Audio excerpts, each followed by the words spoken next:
મંગલમૂર્તિ મહાપ્રભુ શ્રી સહજાનંદ સુખરૂપ ભક્તિ ધર્મ સુત શ્રી હરિ સમરું સદાય અનુપ. બોલો સ્વામિનારાયણ ભગવાનની જય. વાલા ભક્તજનો, જય સ્વામિનારાયણ. મૂળજી બ્રહ્મચારી મહારાજ એમને ભગવાનમાં હેત હતું અને જે ભગવાનના ભક્ત હોય એમાં પણ એવું મમત્વ રહેતું. ભગવાનના ભક્ત જેને કહેવાય, જેમ બ્રહ્મચારી મહારાજ શ્રીજી મહારાજની સેવા કરતા તો અયોધ્યાવાસી આવ્યા તો એમનું પણ એટલું ધ્યાન રાખે. કોઈ મહારાજના એવા સંત ભક્ત હોય કે જેનું કોઈ ન હોય એનું બ્રહ્મચારી મહારાજ ધ્યાન રાખતા કે આ મારા મહારાજનો ભગત છે. મહારાજને જેના ઉપર હેત એની ઉપર બ્રહ્મચારી મહારાજને હેત.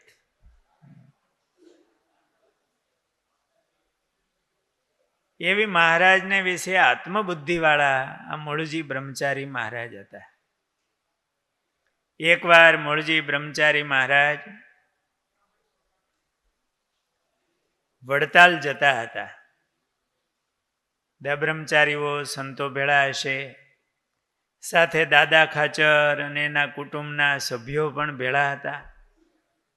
વડતાલ સમૈયામાં જતા હતા. એમાં રસ્તામાં આ વારણા વટામણ એ ગામ આવે. રસ્તાના ગામ કહેવાય વડતાલ જતા, ગઢપુરથી જતા હોય એટલે. ત્યાં જતા દાદા ખાચરના દીકરા બાવા ખાચર ત્યારે નાના હતા. એ ભૂખ્યા થયા હશે ને દૂધ પીવા માટે રડવા માંડ્યા. એને રડતા જોઈ અને બ્રહ્મચારીના દિલમાં બહુ દુઃખ થયું કે આ બાવા ખાચર ભૂખ્યા થયા છે, દાદા ખાચરના દીકરા. એટલે બ્રહ્મચારી મહારાજ વારણા ગામમાં ગયા અને વારણાના પ્રશ્નોરા હરિભગત એની ઘરે ગયા છે. બ્રહ્મચારીને આવેલા જોઈ અને હરિભગત તો બહુ રાજી થઈ ગયા. આગતા સ્વાગતા મીંડા કરવા. બ્રહ્મચારી મહારાજ તમે પધાર્યા, બહુ સારું થયું, દયા કરી. બ્રહ્મચારી મહારાજનો મહિમા, મહારાજ સાથે ઘણી વાર પધારેલા હોય. એટલે બ્રહ્મચારી મહારાજે કીધું એ બધું પછી તું કર, પેલા દૂધ આપ. કે આ દાદા ખાચરના દીકરા બાવા ખાચર નાના છે, ભૂખ્યા થયા છે, રડે છે, તો દૂધ આપો. દૂધ માટે રડે છે. એટલે હરિભગત એમના ઘરના છે, એમણે ખીચડી અને દૂધ આપ્યા. બ્રહ્મચારી મહારાજ દૂધ ને ખીચડી લઈને આવ્યા ને જ્યાં દાદા ખાચર એમના કુટુંબીજનો ઉતર્યા હતા ત્યાં જઈ અને દૂધ ને ખીચડી આપી આવ્યા. હવે ત્યાં ઉતરે પછી કંઈક રસોઈ બનાવે તો નાનું છોકરું રડતું હોય. આમ બ્રહ્મચારી મહારાજ એ બાવા ખાચરને દૂધ ખીચડી આપીને આમ શાંત કર્યા. આવા દયાળુ હતા. એમના હૃદયમાં ભક્તિ હતી, પર દુઃખ ભંજન હતા.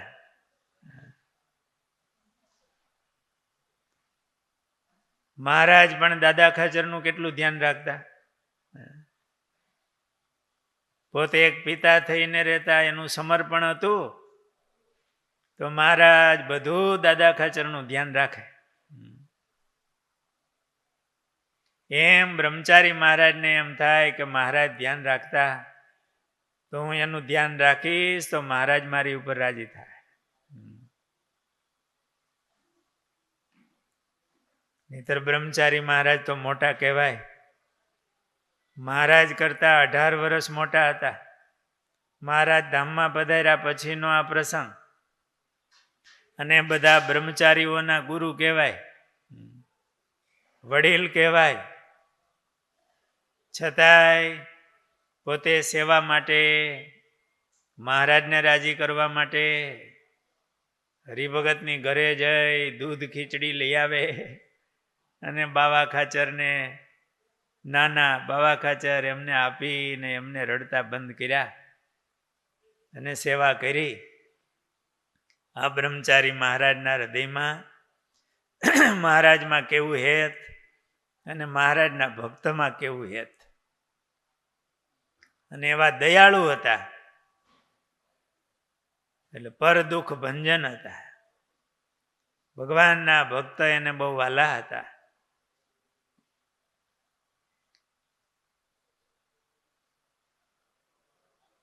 આ બ્રહ્મચારી મહારાજ આ સંઘ સાથે વડતાલ સમયો કરવા માટે ગયા. ચૈત્રી સમયો કર્યો.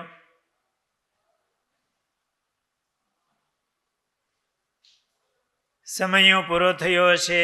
ગોપાળાનંદ સ્વામી ત્યાં હતા. મહારાજની બધી જે લીલાઓ, સ્મૃતિઓ બ્રહ્મચારી મહારાજ તો ભેગા જ હોતા, એટલે એમણે બધું દર્શન કરેલું. એક એક સ્થળે જઈને મહારાજની લીલાની સ્મૃતિઓ કરે.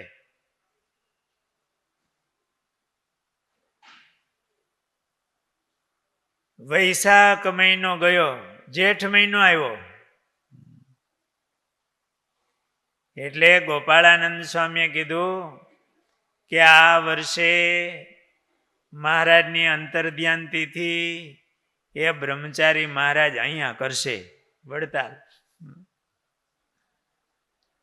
આવું ગોપાળાનંદ સ્વામી બોલ્યા એટલે બ્રહ્મચારી મહારાજ બોલ્યા, મારી બલ્લા રાત અહીં કરે, મારી બલ્લા રાત અહીં કરે, હું તો ગઢપુર કરીશ. સ્વામી એવી ભાષામાં બોલ્યા કે હું તો મહારાજની તિથિ, અંતર્ધ્યાન તિથિ ગઢપુરમાં કરીશ.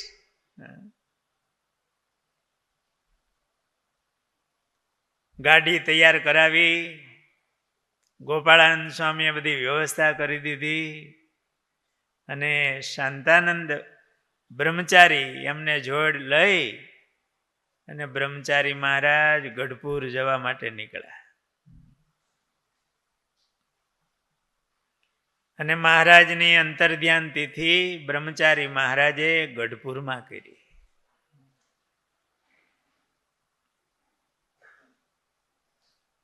બ્રહ્મચારી મહારાજ વિશેષ ગઢપુર રહેતા. સમયામાં વડતાલ ગયા હતા, વધારે ગઢપુર રહે. ગોપીનાથજી મહારાજની મૂર્તિ એ મહારાજનું સ્વરૂપ છે એમ માની પ્રગટ ભાવથી બ્રહ્મચારી મહારાજ સેવા કરતા.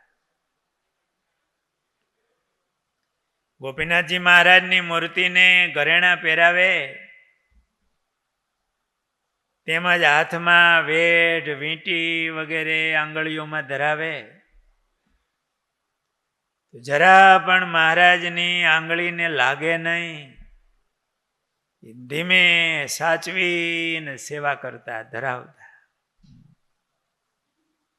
આવો પ્રગટ ભાવ, ધાતુ ભાવ, પાષાણ ભાવ નહીં. હા, શ્રીજી મહારાજ જ બિરાજે છે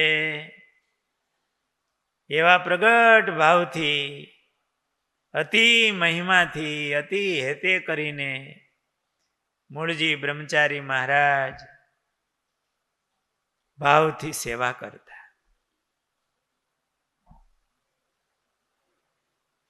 આ બ્રહ્મચારી મહારાજ એમના ગુણો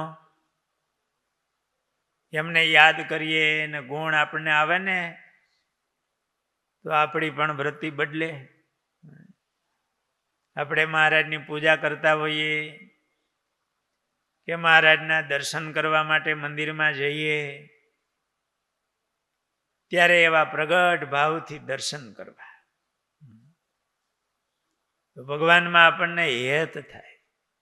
એ મૂર્તિ આપણા હૃદયમાં આવે. નહીતર મહારાજે વચનામૃતમાં એવું કીધું છે કે લાખ વર્ષ સુધી દર્શન કરે એ ન કર્યા બરોબર.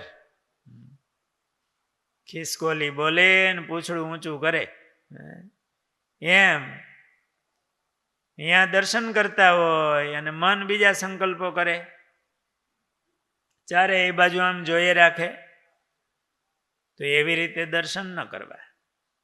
દર્શન કરવા એ મને સવર્તમાન કરવા, મહિમા પૂર્વક કરવા.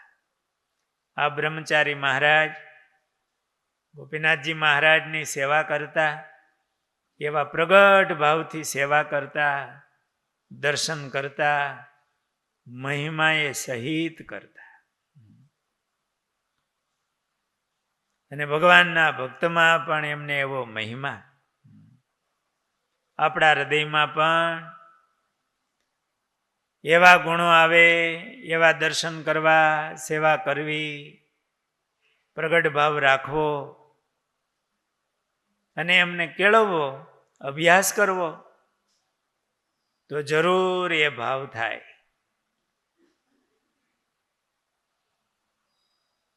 બ્રહ્મચારી મહારાજ સંવત 1904 ગઢપુરમાં બિરાજમાન હતા. એ વખતે જળજીર્ણીનો ઉત્સવ કરવા માટે રઘુવીરજી મહારાજ, ગોપાળાનંદ સ્વામી વગેરે સંતો ગઢપુર પધારેલા. સમયમાં પધારેલા બધા સંતો ભક્તો આ મંદિરની શોભા જોઈને ખૂબ જ રાજી થયા. બ્રહ્મચારી મહારાજી મંદિર બધું કરાવતા, હવે પૂરું થવામાં હતું. એવું સરસ આ બંગલા ઘાટનું મંદિર અને એમાં સરસ મજાનું પ્લાસ્ટર ને બધું કામ લગભગ પૂરું થવામાં આવ્યું હતું. એટલે એ જોઈને રઘુવીરજી મહારાજ, ગોપાળાનંદ સ્વામી અને એ સમયમાં આવેલા બધા સંતો ભક્તો ત્યાં મહારાજનું આવું સરસ મંદિર તૈયાર થયેલું જોઈ અને બહુ રાજી થયા. સમયો સમાપ્ત થયા પછી ભાદરવા સુધી પૂનમને દિવસે સવારે શણગાર આરતી પહેલાની સભામાં રઘુવીરજી મહારાજ, ગોપાળાનંદ સ્વામી, ગુણાતીતાનંદ સ્વામી, નિત્યાનંદ સ્વામી, મૂળજી બ્રહ્મચારી મહારાજ, વાસુદેવાનંદ બ્રહ્મચારી, આનંદાનંદ બ્રહ્મચારી, આ બધા સભામાં બેઠા હતા. ભાદરવા સુધી પૂનમ આજે આજનો દિવસ. અને એ સવારમાં મંગળા આરતી પહેલા, શણગાર આરતી પહેલા, શણગાર પહેલા, મંગળા પછી, અત્યારનો સમય. અને એ સભા બેઠી હતી. એ ગઢપુરમાં કેવી સભા હશે થોડું ધ્યાન કરો જી. સભામાં કોણ બેઠું હતું? રઘુવીરજી મહારાજ, ગોપાળાનંદ સ્વામી, ગુણાતીતાનંદ સ્વામી, નિત્યાનંદ સ્વામી, મૂળજી બ્રહ્મચારી મહારાજ, વાસુદેવાનંદ બ્રહ્મચારી, આનંદાનંદ બ્રહ્મચારી વગેરે. એ સમયમાં તો બહુ જાજા સંતો ભક્તો આવ્યા હોય. ગઢપુરનો જળઝીણીનો સમયો કહેવાય. જુનાગઢનો ભીમ એકાદશીનો સમયો કહેવાય. આ સમયમાં બધા સંતો ભક્તો આવે, ગઢપુરમાં જળઝીણીમાં જાય. વડતાલ ચૈત્રી સમયો કહેવાય, પ્રબોધની બઈ. તો આ સમયમાં બધા આચાર્ય મહારાજ ને મોટા મોટા સંતો ને બધા આવેલા, સભા બેઠી હતી. એ સભામાં નિત્યાનંદ સ્વામીએ વાત કરી કે આ મૂળજી બ્રહ્મચારીએ શ્રી ગોપીનાથજી મહારાજનું મંદિર ઘણો દાખલો કરીને છોવરાવ્યું છે ને તે મંદિર ઉપર પથ્થરના કળશ ચડાવ્યા છે. તે આગળ જતા સોનાના ચડશે. ત્યારે તો મહારાજ સંવત 1886 ધામમાં પધાર્યા. અને આ કઈ સાલ છે? 1904. કેટલા વર્ષ થયા? 18. 18 વર્ષે પ્લાસ્ટર પૂરું થઈ રહ્યું અને પથ્થરના કળશ ચડાવ્યા હતા. ક્યાં ગયા હતા તમે બધા?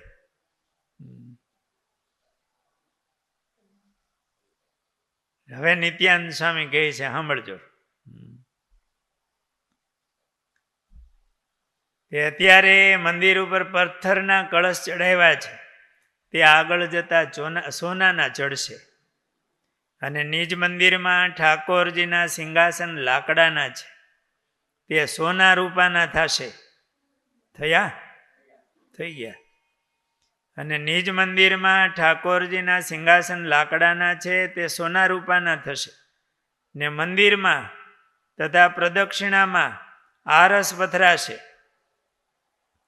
વળી કોઈક રાજા સત્સંગી થશે, તે મંદિરના શિખરો, ઘુમ્મટો અને કાંગરાઓને તથા મંદિરના ચોક તરફ ફરતા સોને રૂપે કરીને મઢશે.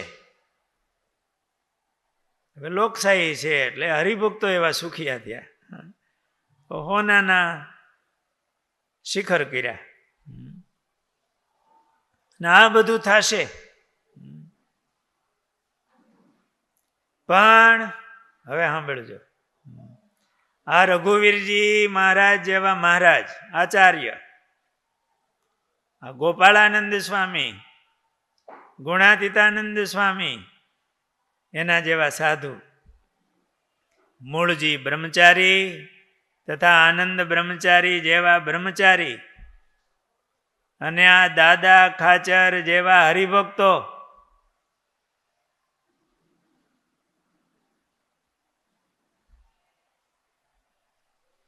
એ નહીં મળે. આ બધું હોનાનું થાય પણ આ નહીં મળે. તો જેમ પ્રગતિ થાય એમ બધું વિકાસ તો થાય જ, પણ એ ક્યાંથી કાઢવા એવા? અત્યારે આપણે શું સમજવાનું? વિકાસ કરવો વાંધો નહીં, વિકાસ તો થાય જ ને, વિકાસ કરવો. પણ વિકાસમાં ભગવાનના આવા સાધુ, એવા ભક્ત એ ઠેબે ન ચડે એનું ધ્યાન રાખવું. નહીતર વ્યવહારમાં એ ગૌણ થઈ જાય કે આ બધું નિત્યાનંદ સ્વામી કે હોનાનું થશે.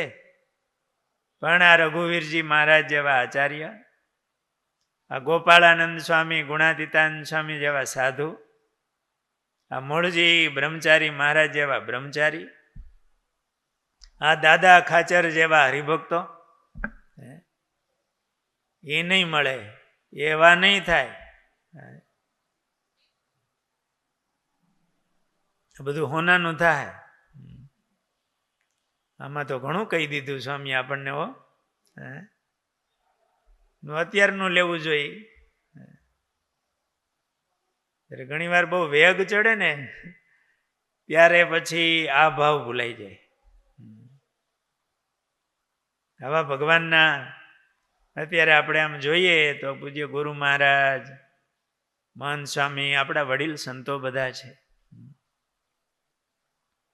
એમના નિર્મળ પવિત્ર જીવન હોય, એમની સાધનાઓ હોય,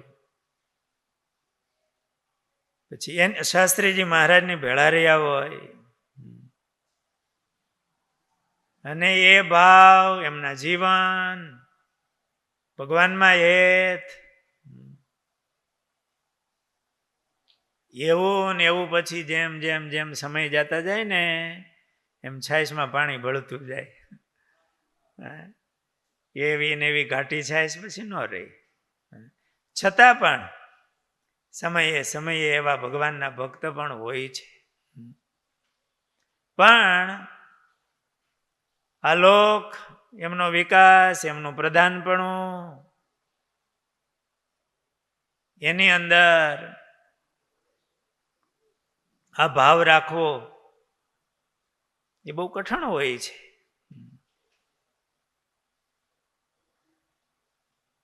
પણ જે તે સમયે એ મહિમા, એ ભાવ રાખીને રાજી કર્યા, એવા સ્થિતિને પામી ગયા, અને મનુષ્ય દેહથી કરવાનું હોય એ કરી લીધું.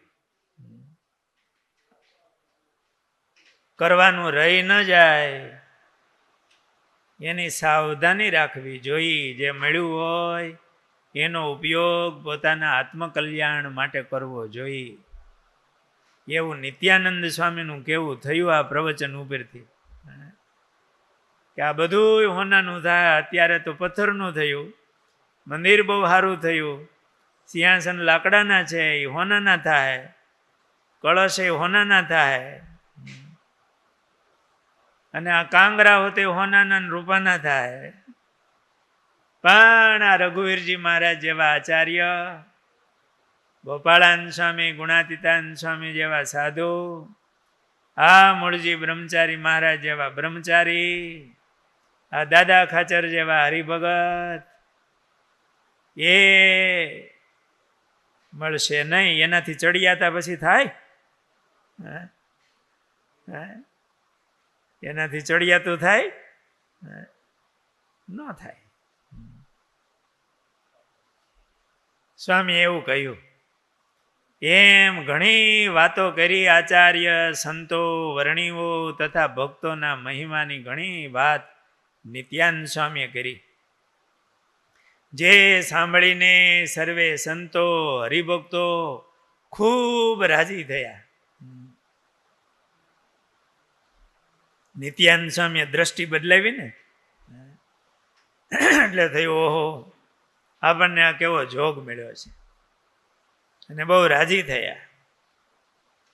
આમ સદગુરુ નિત્યાનંદ સ્વામી પણ મૂળજી બ્રહ્મચારીનો મહિમા સમજતા, ખૂબ સમજતા, ને સર્વે સંતો ભક્તોની આગળ પણ બ્રહ્મચારીની સેવાની વાત કહી, કે આ બ્રહ્મચારી મહારાજે મહારાજને રાજી કરવા માટે કેવો દાખલો કર્યો. એણે શરીર સામે જોયા વિના મંદિર, એમનું અધૂરું કામ બધું પૂર્ણ કરાવ્યું. આવો બ્રહ્મચારી મહારાજનો મહિમા એ નિત્યાનંદ સ્વામીએ કીધો. મોટા મોટાનો મહિમા સમજે, જેની પાંખમાં જેટલું બળ. મચ્છરીઓ આકાશના પારને કેટલું પામે? ગરુડ હોય વધારે આકાશનો પાર પામે, પણ છતાં એનો અંત અપાર ને અપાર દેખાય. એમ જેને આ ભગવાનનો મહિમા હૃદયમાં આવ્યો હોય ને, એમને એમના એવા સંતો ભક્તો, એમનો મહિમા હૃદયમાં આવે. નહીતર મૂળજી બ્રહ્મચારી મહારાજ તો હાદા ભોળા, પણ એની સ્થિતિ જોઈ, એની સેવા જોઈ, અને નિત્યાનંદ સ્વામી જેવા સંતો એમનો મહિમા સમજે. બ્રહ્મચારી મહારાજ પછી મળવા દુર્લભ છે, અને એનો મહિમા કયો. આવા બ્રહ્મચારી મહારાજ એમનો મહિમા ખૂબ મોટો હતો. સહજાનંદ સ્વામી મહારાજની જય.